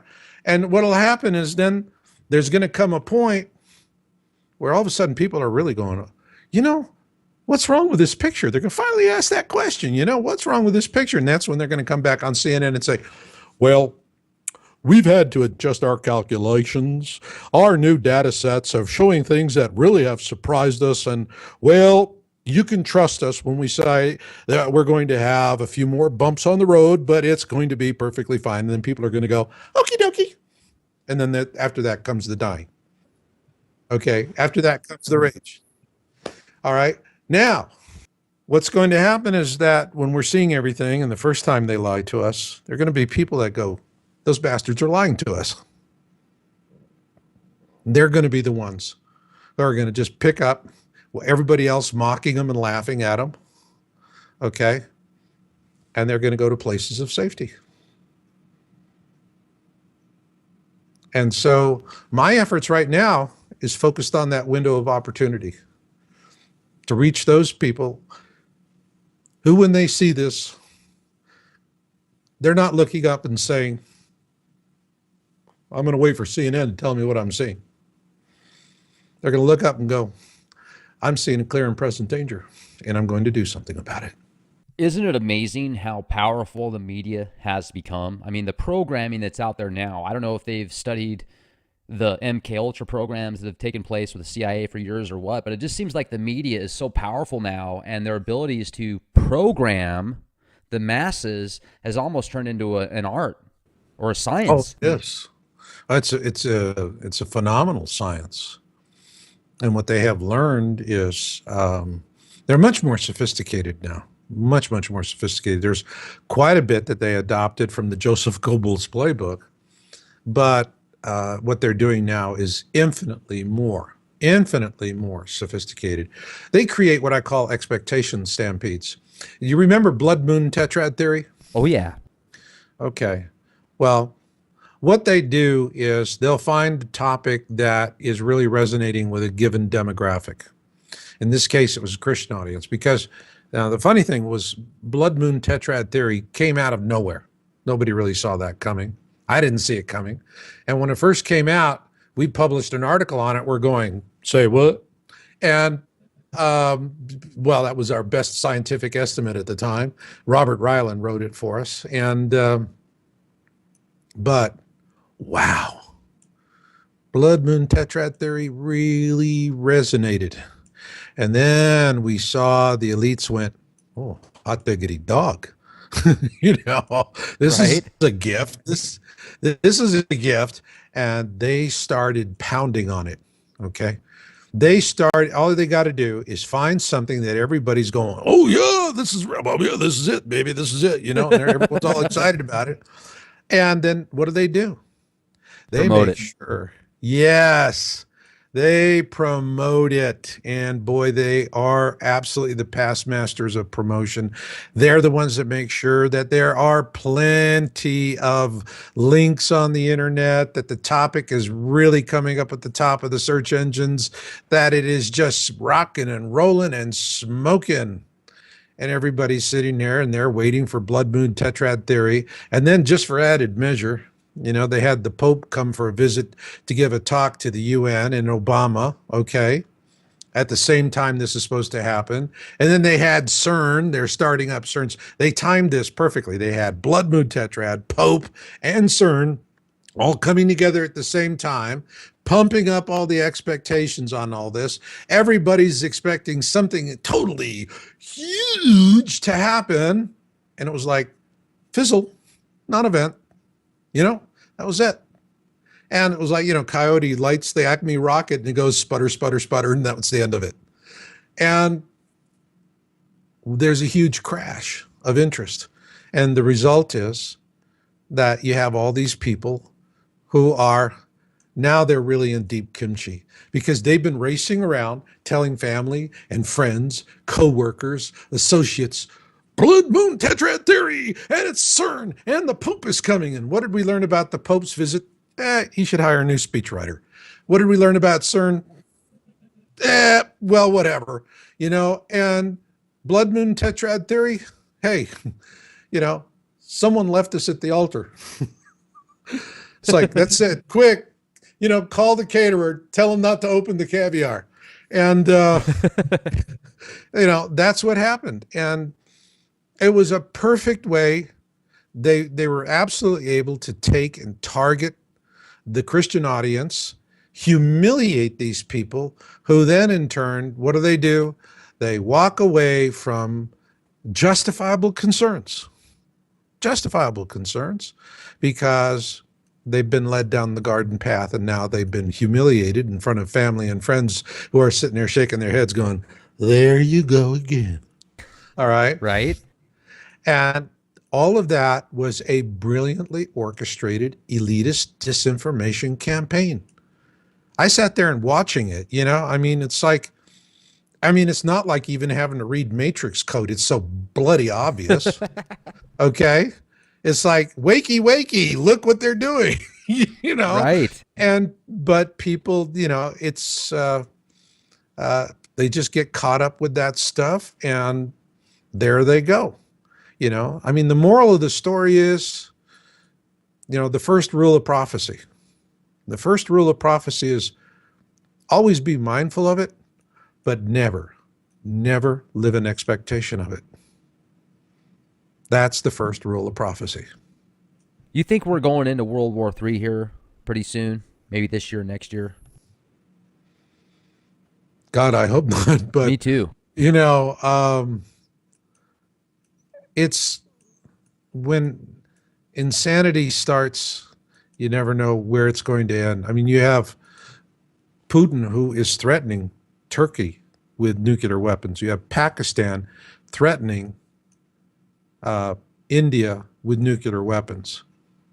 And mainly because the Indians they did a water deal with Pakistan, and they were like little lawyerly, aha, we found a clause. We can take all this water and just, you know, really, really whack your country really hard. And the Pakistanis arguably have a right to be angry, you know, because Sure. there was nothing honorable about what happened. And the Pakistanis are saying, we don't need any further provocation to use nuclear weapons. We already have that. And so, yeah, they're in the background. They're doing deals. They're working things out according to all this. Who knows? Who knows? But, you know, one of the things we're told is that when Planet X becomes visible, that's it. People are going to stop fighting. They're going to go home. They're going to look at that and they're going to go, it's time to be with my family. So, you know, I see more and more. I mean, I came into this as a born hard geek. All right. Logic is tweeting bird, live long and prosper. All right. And, you know, the more I see the hand of creator at play, and things are going to, it's hard. We're not going to really know what's happening. I mean, it's because the way creator works is everything rocks and rolls right up to the last minute. That's it. You know, it's like we're looking at the future and what's going to be, what's going to be. And in my mind, what I see is, you know, like the big, you know, when you're going to a bingo game, Right. you know, it's like 75 balls in bingo. Yeah. You know, something like that. I remember that old joke. What has 75 balls and drives old women crazy? You know, it's bingo. And, so you're sitting there and then boom, a bingo ball pops out and there you go. And it's like that. And so to me, that's the way the future is going to work. It's, you know, we're going to sit there and watch it. Everyone's going to pontificate. And then one day, boom, the bingo ball comes out. And then we're going to know what we know. But in the meantime, the smart thing to do is to be prepared for everything. You know, be a good Boy Scout, and you know, have your eyes wide open. Look and see what's happening in the world around you. Be aware. Be aware. I think that's the most important thing to do. And above all else, yeah, there's a dark cloud coming, Rex, but every dark cloud has a silver lining. And if you got half a brain, what you're doing is you're saying to yourself, okay, how do I latch onto that silver line? Right. It's very frightening the times that we live in, folks. But, you know, with people like Marshall and others out there that bring this information to the table, it certainly gives us an opportunity to make sure that we have the resources needed to take it to the next level. I certainly appreciate you joining us tonight, Marshall. Check out Marshall's website, YOWUSA.com. He updates that website almost daily, and there's just a ton of information on there. I really appreciate you joining us tonight, Marshall. Thank you. My pleasure, Rex. And remember, in the coming tribulation, it's not about holding on to things. It's about holding on to each other. Very well said. Folks, thank you so much for joining us. LeakProject.com. Also subscribe, youtube.com/clandestine Time Lord. Be the change you want to see. This is Rex Bear. Have a fantastic evening. Good night.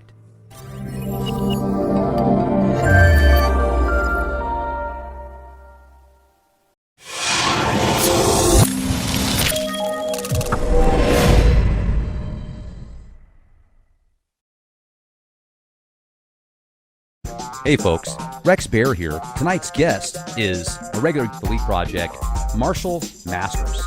Hey Marshall, great to have you on the show. I want to give a quick introduction for people that haven't had an opportunity to hear about you before. Freelancer, writer, producer of YOWUSA.com.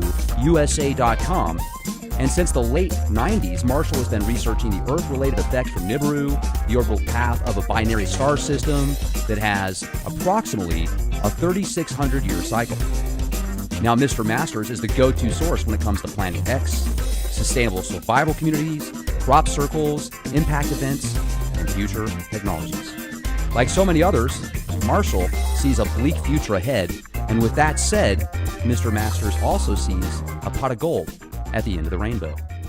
Now, tonight, we are going to discuss the latest information on Nibiru, Planet X, infamous winged destroyer, and the possibilities Earth is getting very close to a binary star system orbit that has been talked about for thousands of years. If you'd like to know more about Mr. Masters, check out his work at www.YOWUSA.com and have access to thousands of articles and the latest information in regards to Nibiru and survival communities. Marshall, hey, it's great to have you on the show again with this Elite Project. How's it going? It's going. Good to be back, Rex.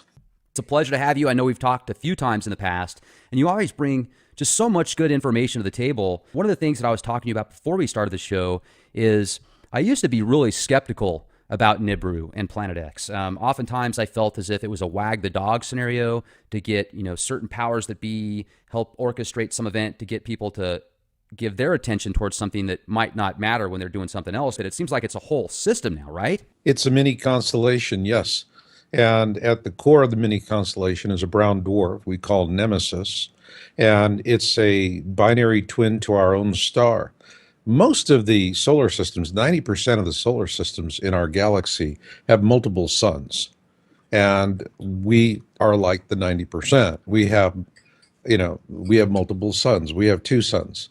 And that is what's happening. This second sun is in orbit around Sol. It's a smaller sun. It's what's called a brown dwarf. And brown dwarfs are actually relatively new in terms of astronomy because they've really come into existence in terms of what astronomers are talking about.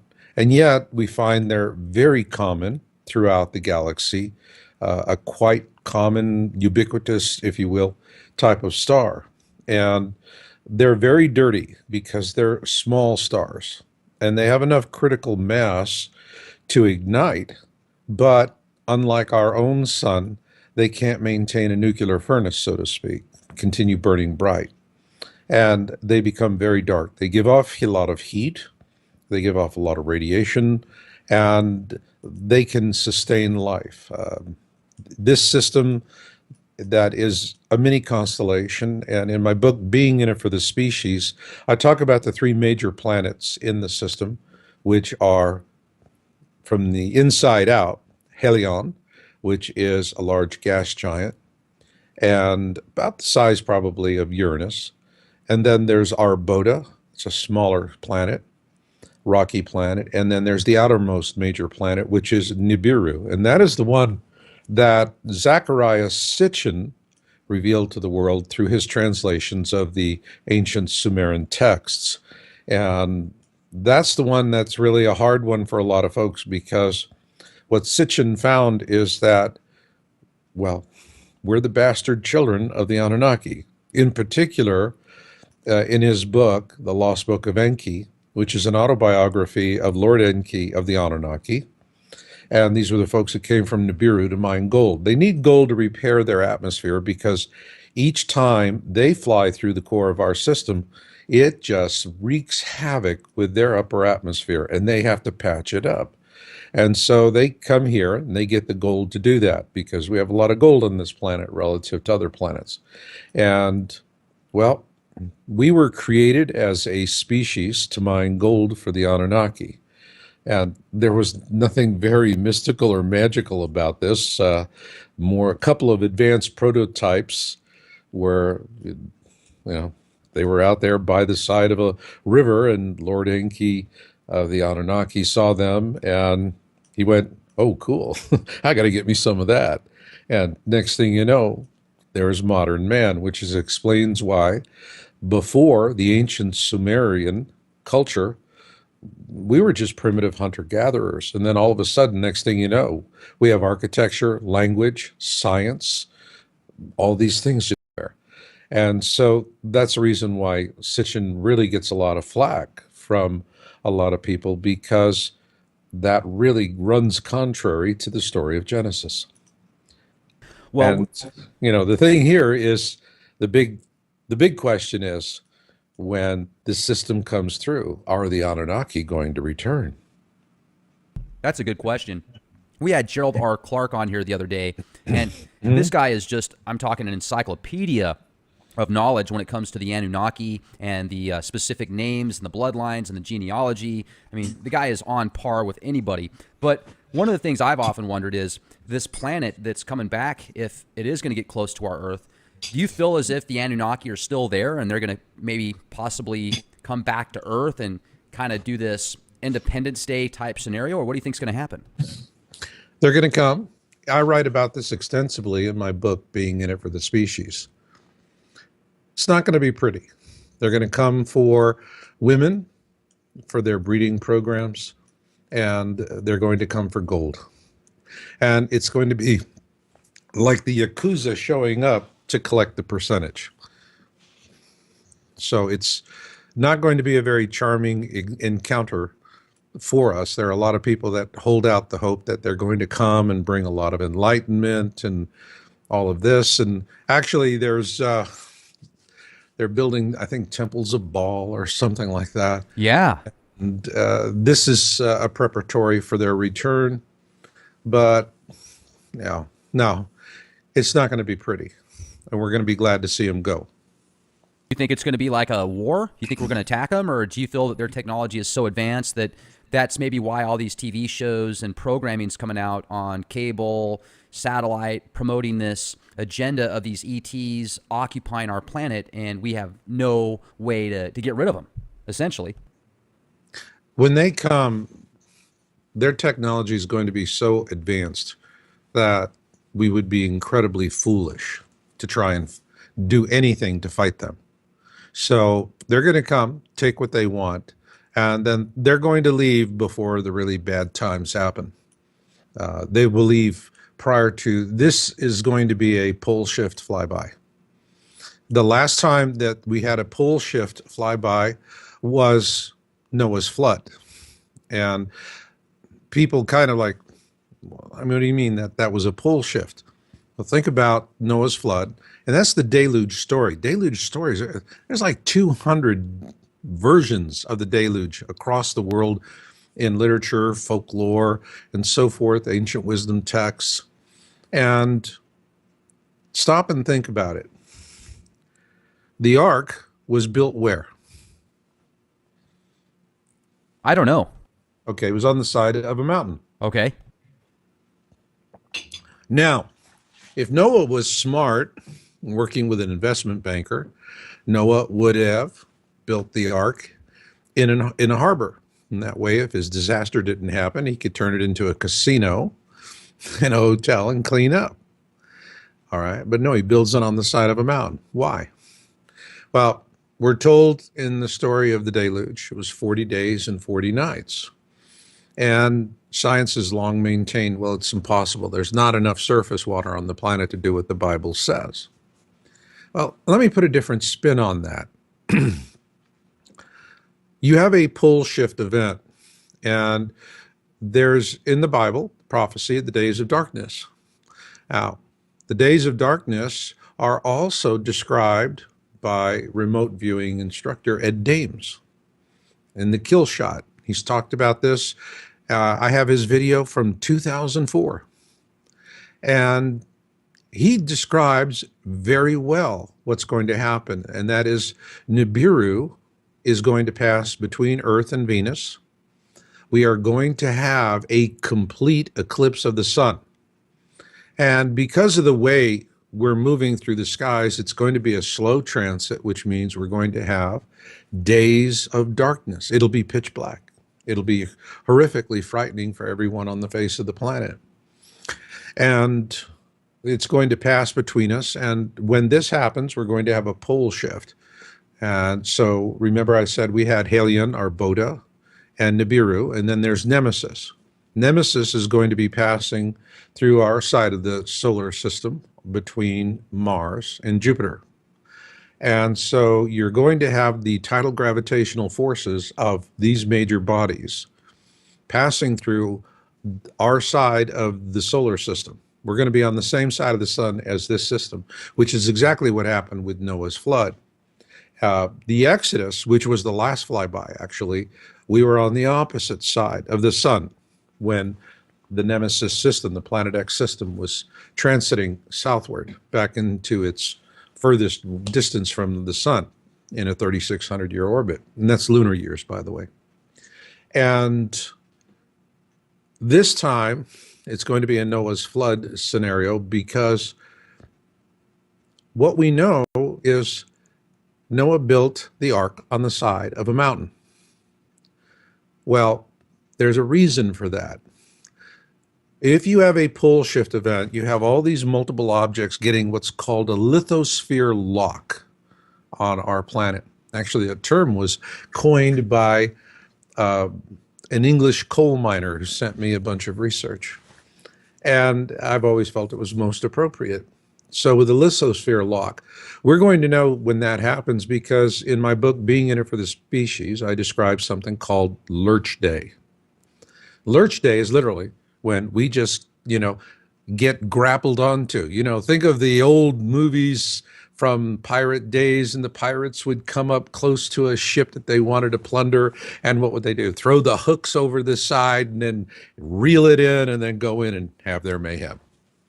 All right, well, same kind of situation here, except we're headed in opposite directions as it's going south and downward, and we're going around in our orbit. And so this lithosphere lock, we're going to have that lurch day. And when that happens, our planet is slowly going to stop spinning, and then it's going to reverse direction. And we're going to have a pole shift event, and during this time, every major body of water on the planet is going to come out of its basin. It's going to slosh. Now, when that happens, for the people that are living along the coastline, this is when you see these mile-high tsunamis coming at us. A good example was the movie Deep Impact that came out in 1998, and that massive mile-high wall of water. Or the movie 2012, where you see this massive mile-high wall of water carrying an entire aircraft carrier and other ships and plowing right into Washington, D.C. And so we see plenty of examples of what these pole shift tsunamis are going to look like in the movies. That is part of preparatory foreshadowing. And so now you have these massive waves coming in. Now, whatever's in the harbor, it gets ground to pieces like hydraulic sandpaper, just ripped to shreds. So if the ark were built in the harbor, it would just, the water would come over it, tumble it end over end, tear it apart into slivers, and adios, Noah. But Noah built it on the side of a mountain. Now, the water is coming in across the landmass. Now it's crossing dry land, which means the friction is pulling the energy out of that wave at a very prodigious rate. And as the wave goes inland, it will finally ebb. And the ark was situated where when the water ebbed, instead of going over the ark and tumbling it and tearing apart, the water ebbed in such a way with enough force that it would come under the keel of the ark, lifting it up off the yokes and then pulling it back out to sea. So it makes you wonder, if Noah had built the ark 100 feet too high or 100 feet too low, either way would have been catastrophic. All right. And what does that lead you to say? Well, you look at in the biblical account, but you look in the other deluge accounts, and there are mysterious visitors who are involved with these stories who say, here's where you need to build it. And I believe that is extraterrestrial intervention that's being distributed or described in these ancient deluge accounts, because this explains why Noah built the ark on the side of a mountain.